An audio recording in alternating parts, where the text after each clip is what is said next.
Muy buenos días, amables amigos y hermanos, a su espacio Meditando en la Palabra. El día de hoy vamos a estudiar el primer libro de Juan, capítulo 1, del versículo 3 al versículo 10, y hemos titulado esta enseñanza La verdadera comunión. Vamos a iniciar leyendo entonces a partir del versículo 3 en el primer libro de Juan. Dice: lo que hemos visto y oído, eso os anunciamos, para que también vosotros tengáis comunión con nosotros, y nuestra comunión verdaderamente es con el Padre y con su Hijo Jesucristo. Estas cosas os escribimos para que vuestro gozo sea cumplido. Este es el mensaje que hemos oído de Él y os anunciamos. Dios es luz y no hay ningunas tinieblas en Él. Si decimos que tenemos comunión con Él y andamos en tinieblas, mentimos y no practicamos la verdad. Pero si andamos en luz, como Él está en luz, tenemos comunión unos con otros, y la sangre de Jesucristo, su Hijo, nos limpia de todo pecado. Si decimos que no tenemos pecado, nos engañamos a nosotros mismos y la verdad no está en nosotros. Si confesamos nuestros pecados, Él es fiel y justo para perdonar nuestros pecados y limpiarnos de toda maldad. Y si decimos que no hemos pecado, le hacemos a Él mentiroso y su palabra no está en nosotros. Bueno, pues inicialmente Juan nos está hablando, pero antes de iniciar con todo, debemos saber que en un principio la relación con Dios era perfecta. Cuando Dios colocó al hombre en el jardín del Edén, esa comunión de Dios y el hombre era completamente perfecta, era natural, era fluida. No había interrupción ni había ningún tipo de traspiés o de contratiempo en esa comunicación. ¿Por qué sucedía esto? Pues porque el hombre no había pecado, no había nada que interrumpiese esa comunión.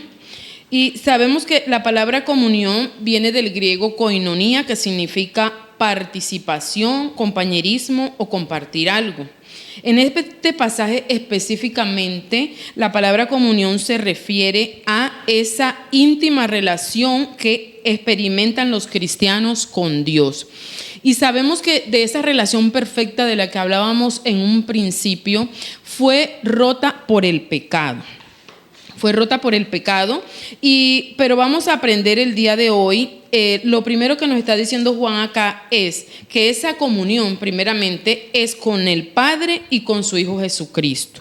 En el versículo 3, el apóstol Juan escribe: lo que hemos visto y oído, eso os anunciamos, para que también vosotros tengáis comunión con nosotros, y nuestra comunión verdaderamente es con el Padre y con su Hijo Jesucristo.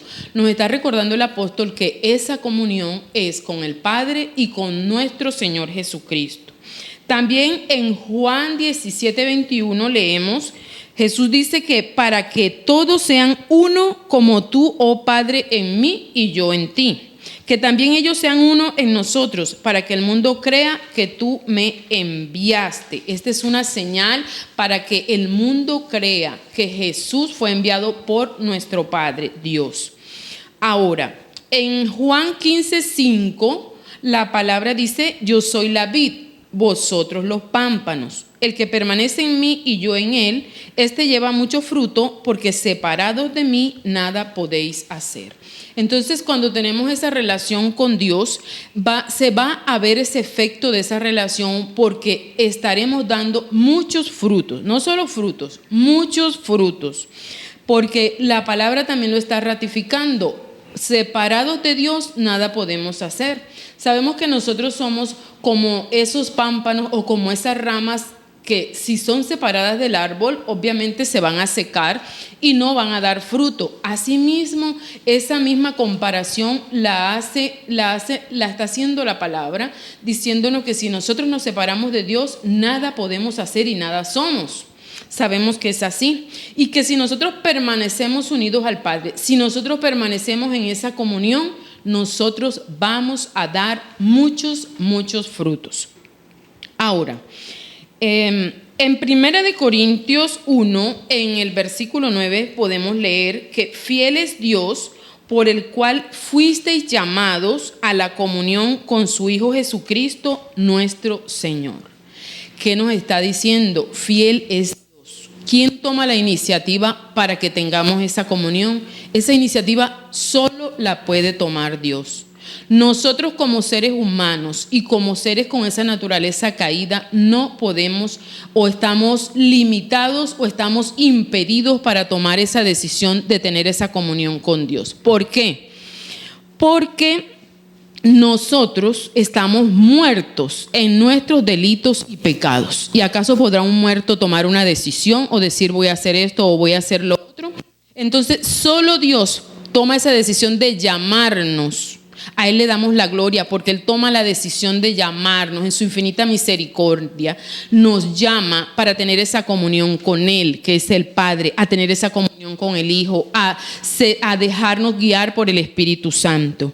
Entonces es Él quien puede tomar esa decisión. Nosotros no tenemos esa opción de hacerlo porque estábamos muertos en nuestros delitos y pecados.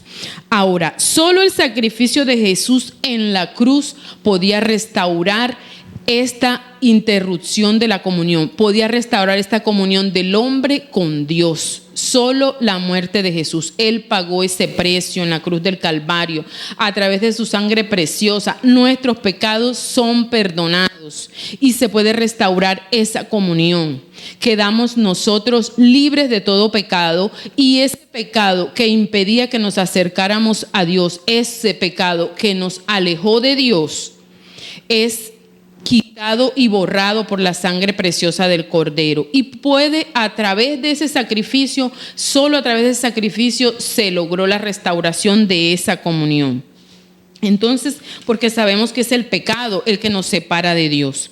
Pero ¿cómo permanecer en comunión? Una vez que esta comunión ha sido restablecida, una vez que nosotros hemos recibido a Jesús en nuestro corazón y toda esa lista de pecados es borrada, esa acta de decretos es abolida y nosotros empezamos esa nueva vida, tenemos un nuevo inicio.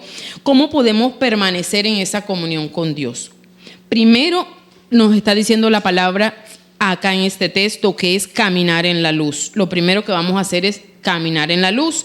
En el versículo 5 dice: este es el mensaje que hemos oído de Él y os anunciamos. Dios es luz y no hay ninguna tinieblas en Él. Dios es luz y no hay ninguna tinieblas en Él. En Juan 3:21 dice: mas el que practica la verdad viene a la luz, para que sea manifiesto que sus obras son hechas en Dios.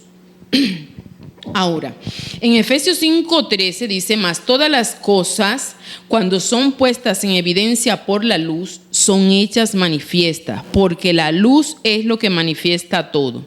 Y también nos está diciendo en Efesios 5:8 que porque en otro tiempo erais tinieblas, mas ahora soy luz en el Señor, andad como hijos de luz, porque el fruto del Espíritu es en toda bondad, justicia y verdad. Está diciendo que en otro tiempo, cuando nosotros no conocíamos al Señor, andábamos en tinieblas. Y podemos recordar cuando ese momento de cambio de oscuridad a la luz, cuando pasamos del reino de tinieblas a este reino de luz admirable, al que el mismo Dios, por su misericordia, nos llamó para tener comunión con Él, para tener comunión con nuestro Señor Jesucristo. Ahora, en ese tiempo de oscuridad hubo un cambio entre nuestra vida pecaminosa. Cuando vivíamos en esas tinieblas nos parecía normal. La oscuridad para nosotros era normal. Todos los hechos que nosotros hacíamos, todas nuestras acciones, nuestros pensamientos incluso estaban guiados por ese reino de oscuridad y todo nos parecía normal. Éramos semejantes a un ciego de nacimiento que aprende a andar sin luz, que aprende a andar en el mundo de oscuridad y de tinieblas, y se le hace normal moverse en ese mundo de tinieblas. Así estábamos nosotros. Y hasta que un día ese ciego recobra la vista y puede distinguir y discernir en la luz que apenas acaba de conocer. Eso es lo que hace el Señor Jesucristo en nuestras vidas. Nos trae esa luz, nos devuelve esa vista. Ahora nosotros en mitad de esa nueva vida que conocemos, ya reconocemos lo que son esas obras de maldad, esas obras de tiniebla. Ya tenemos ese discernimiento porque el Espíritu Santo ha venido a morar en nosotros y nos permite discernirlo. Nosotros no estamos, siendo hijos de luz, no estamos llamados a participar de a seguir participando o a participar de esas obras infructuosas de las tinieblas, sino más bien a reprenderlas. ¿Y cuáles son estas obras de tiniebla de las que estamos hablando? Estamos hablando de fornicación, de avaricia, de la envidia, de palabras deshonestas, de truhanerías, de la idolatría, de las mentiras, los engaños, de la corrupción. También estamos hablando de los chismes, de las murmuraciones, de los pleitos, las contiendas, esas enemistades. Y todas estas obras de tinieblas las podemos leer en el libro de Gálatas, en el capítulo 5, el versículo 19. Y al final de este versículo, la palabra dice que quienes practican tales cosas no heredarán el reino de Dios. He ahí lo delicado. Quienes practican estas obras de tiniebla siguen perteneciendo a ese reino de tiniebla. Y no es lo que Jesús ha hecho. Lo que Jesús ha hecho es rescatarnos de ese reino de tinieblas y traernos a su reino de luz admirable. Entonces, si seguimos practicando estas obras de tinieblas, no heredaremos el reino de Dios. Ahora, en el versículo 6 de este capítulo que estamos estudiando, dice que si decimos que tenemos comunión con Él, o sea, con Dios, y andamos en tinieblas, mentimos y no practicamos la verdad. Mentimos y seguimos viviendo en esa oscuridad espiritual.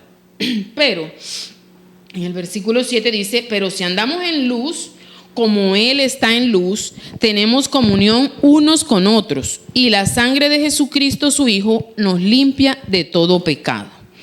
De todo pecado. Entonces, no solamente estamos llamados a tener comunión con Dios, a tener comunión con nuestro Señor Jesucristo, sino también a tener comunión con nuestros hermanos, unos con otros, lo dice aquí la palabra. Dice, no solo es esa comunión. Y dice, cuando hay un conflicto constante, la calumnia, la contienda, no pueden sobrevivir en la luz. Estas son obras de tinieblas y deben desaparecer con la fuerza del verdadero amor que Dios ha depositado en nosotros.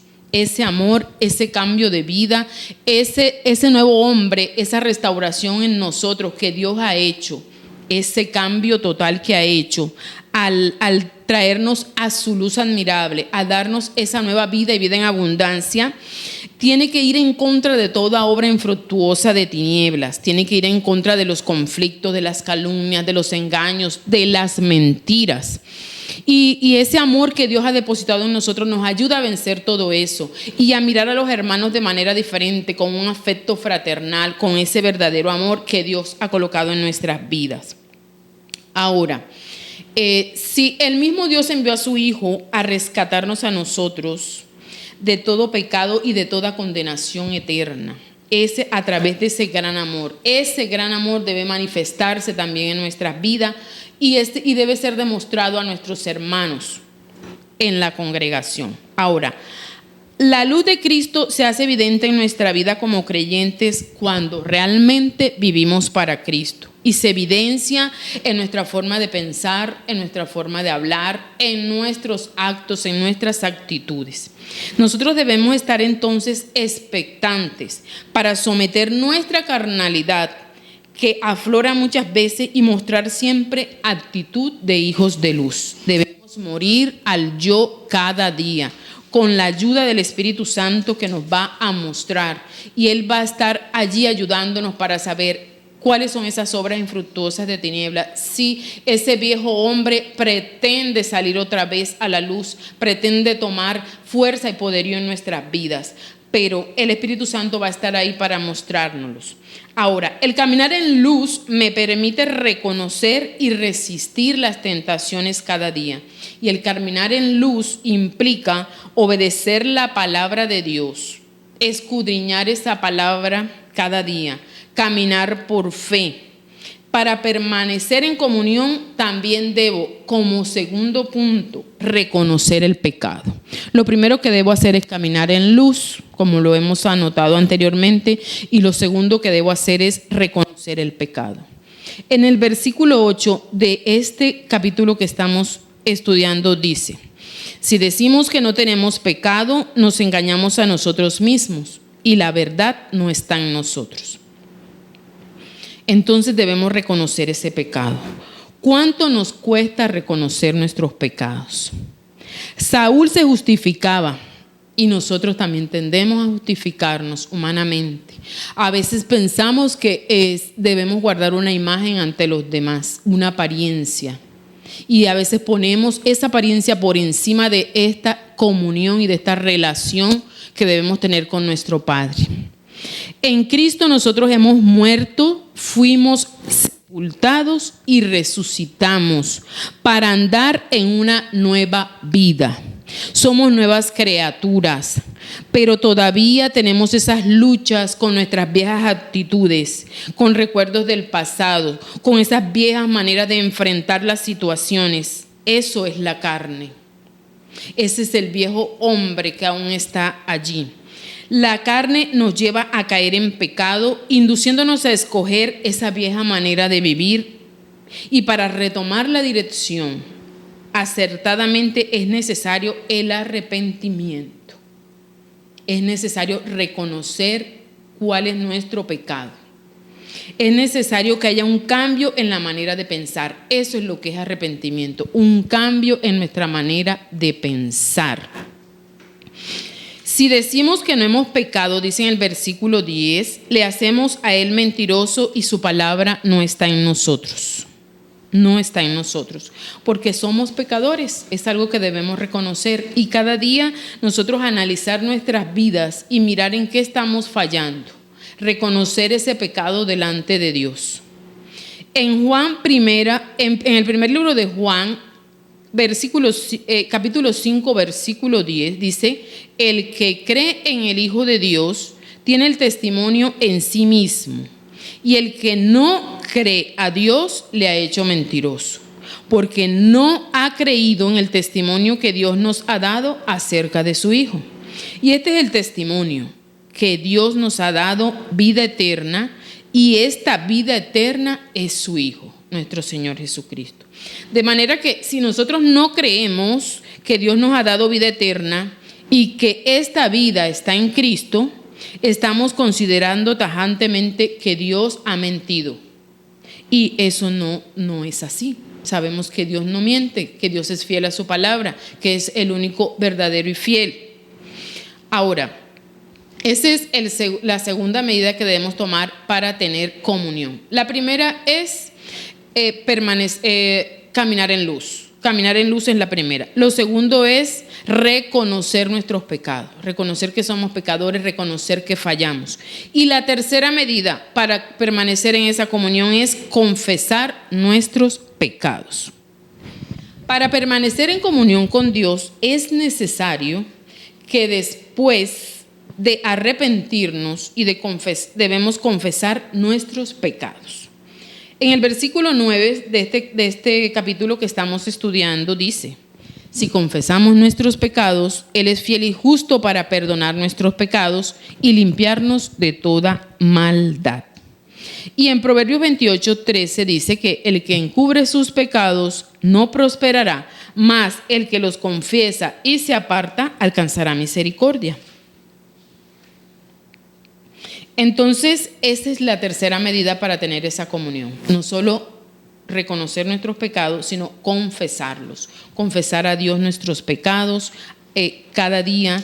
¿Y por qué? ¿Por qué creen que debemos confesar nuestros pecados? Simplemente usted pecó y se puede quedar callado. No, es necesario confesarlo. ¿Por qué? Porque la confesión restaura esa comunión con Dios.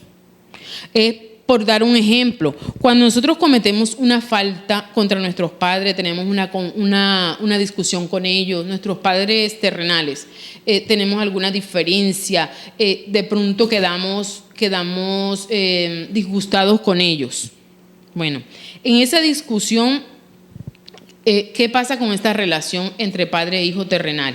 Pues esa relación va a quedar afectada de manera negativa. Pero el hecho de que haya esa diferencia, de que en el momento estén disgustados, no hace que dejes de ser hijo de tu padre o hijo de tu mamá. No lo crea. Pero una vez que tú reconoces que has hecho mal, tú vas y le pides perdón a tu mamá, a tu papá, si te sobrepasaste en la conversación, en la discusión, si dijiste cosas que no quisiste decir y ofendiste, bien, ellos te perdonan y esa relación de padres a hijos queda restaurada. Lo mismo ocurre con Dios. El pecado, la discusión equivale como al pecado. Entonces, el pecado interrumpe esa comunión, pero el pecado no puede cambiar la relación que tenemos con Dios. No la cambia. Claro que debemos confesar nuestros pecados. No cambia tu condición de hijo, pero sí debes restaurar tu relación para que puedas tener esa comunión completa y perfecta con tu Padre Dios nuevamente. Ahora, un pecado sin confesar acarreará también disciplina del Señor hasta que lo confesemos. El que encubre su pecado no prosperará, mas el que lo confiesa y se aparta va a hallar misericordia. Es una vez más lo que el Señor nos dice. Esa es la razón por la que nosotros debemos confesar nuestros pecados, para restaurar esa comunión con nuestro Padre, para seguir teniendo esa relación en buen estado. Es necesario para que nuestras oraciones puedan también llegar a nuestro Padre, para tener esa comunión íntima con Él. Es necesario confesar porque se está afectando esa relación con nuestro Padre Dios. ¿A quién deseamos agradar nosotros más? Es la inquietud que dejamos esta mañana. ¿A quién deseamos agradar más? ¿A los hombres o a Dios? Si confesamos nuestros pecados y seremos libres de esos pecados, la comunión con nuestro Padre será restaurada. Y el qué dirán y la imagen no pueden ser más importantes que nuestra comunión con nuestro Padre. Apartémonos entonces de ese pecado al confesarlo, apartarnos y esa comunión será restaurada. Demos gracias al Señor en esta mañana por su palabra. Gracias te damos, Señor. Vamos a orar. En esta hora te bendecimos, oh Padre de la gloria. Exaltamos tu nombre y te damos a ti toda la alabanza y toda la adoración. Te damos gracias porque tú nos llamaste a tener comunión contigo, Señor, a tener comunión con el Padre, con el Hijo, con el Espíritu Santo. Y tú nos has llamado a permanecer en luz. Tú nos has llamado, Señor, a que reconozcamos nuestros pecados y a que los confesemos delante de tu presencia y nos apartemos de ellos. Gracias te damos porque tú nos das la oportunidad de formar parte de tu familia. Gracias porque podemos tener comunión contigo, Dios de la gloria. Te alabamos y te adoramos y te damos gracias en nombre de Cristo Jesús, Señor nuestro. Amén.